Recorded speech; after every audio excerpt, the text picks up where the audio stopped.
Será que a gente está perdendo o jeito de conversar? Num mundo cheio de telas, essa pergunta fica cada vez mais forte. Bom, hoje a gente vai explorar uma solução que pode até parecer estranha. E se a chave para a gente se reconectar for justamente a arte de argumentar? Então, para começar, que tal a gente fazer uma pequena viagem no tempo?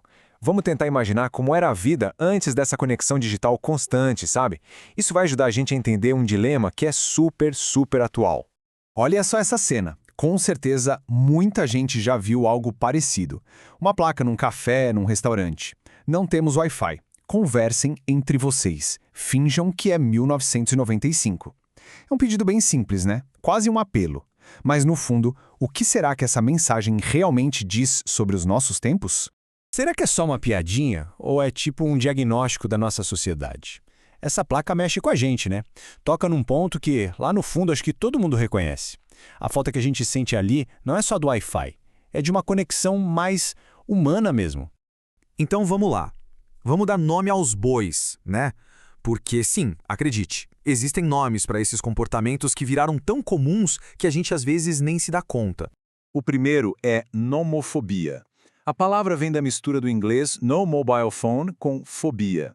Basicamente, é aquele medo, aquela angústia de ficar sem o celular. Sabe aquela sensação de pânico quando a gente vê que a bateria está acabando, ou pior, quando percebe que esqueceu o celular em casa? É isso aí. E essa ansiedade toda leva a gente para outro comportamento, o tal do phubbing. O nome vem da junção de phone, que é telefone, e snubbing, que é tipo esnobar, ignorar. É exatamente o que a placa do restaurante estava criticando. O ato de ignorar quem está bem na nossa frente para ficar olhando para o celular. Um hábito que, nossa, virou comum demais. E olha, isso é bem mais sério do que só falta de educação. O impacto é real e tem gente estudando isso. Por exemplo, uma pesquisa da Universidade de Baylor, lá de 2019, mostrou uma ligação bem preocupante. O phubbing constante nos relacionamentos está ligado a níveis mais altos de depressão e ansiedade. Ele cria umas barreiras de verdade entre as pessoas. Beleza, o diagnóstico está feito. Mas e aí, qual é o remédio? A solução que a gente vai explorar aqui pode parecer meio contraintuitiva. E se eu disser que a resposta pode estar na arte da persuasão? E se argumentar não for sobre brigar, mas sim sobre construir pontes? É que a palavra argumento assusta um pouco, né? A gente logo pensa em briga, em conflito, mas a essência de verdade é outra coisa. Argumentar é sobre defender ideias, sobre convencer. E para convencer de verdade, a gente primeiro precisa criar uma conexão. É aí que a coisa muda de figura. Então bora ver como isso funciona na prática. A gente vai desmontar um argumento, peça por peça, analisando uma campanha publicitária que tem tudo a ver com o nosso papo aqui.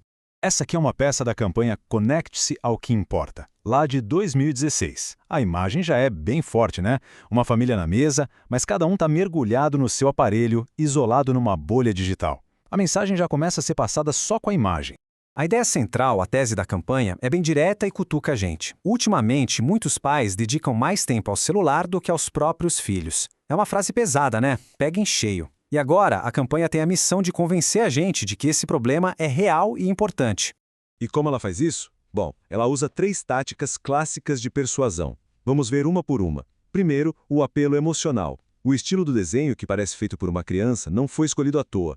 Ele desperta sentimentos de carinho, de nostalgia, fala direto com a nossa memória afetiva da família. Segundo, a linguagem sutil. A frase, a conversa em casa pode passar dos 140 caracteres, não é uma ordem, é um convite.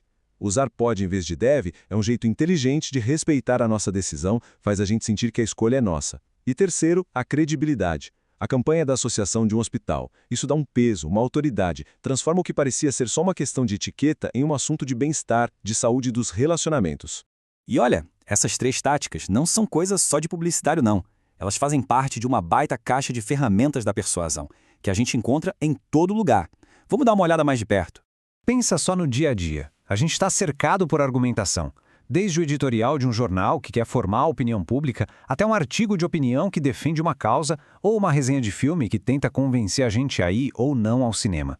Até um debate político ou uma simples carta de reclamação. Todos esses formatos que estão aí no infográfico são, no fundo, exercícios de persuasão. E o que todos eles têm em comum, mesmo sendo tão diferentes no formato e no estilo, tem uma coisa que conecta todos eles: o objetivo de convencer. Todos são pensados para defender um ponto de vista e influenciar quem está lendo ou ouvindo.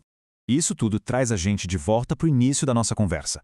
Nesse mundo cheio de distração, de barulho digital, saber argumentar bem vira mais do que uma habilidade, vira uma ferramenta para a gente se reconectar. Não para criar mais briga, mas para construir pontes. A pergunta que fica no ar para a gente pensar é: como é que nós vamos usar essa ferramenta para defender aquilo que realmente importa?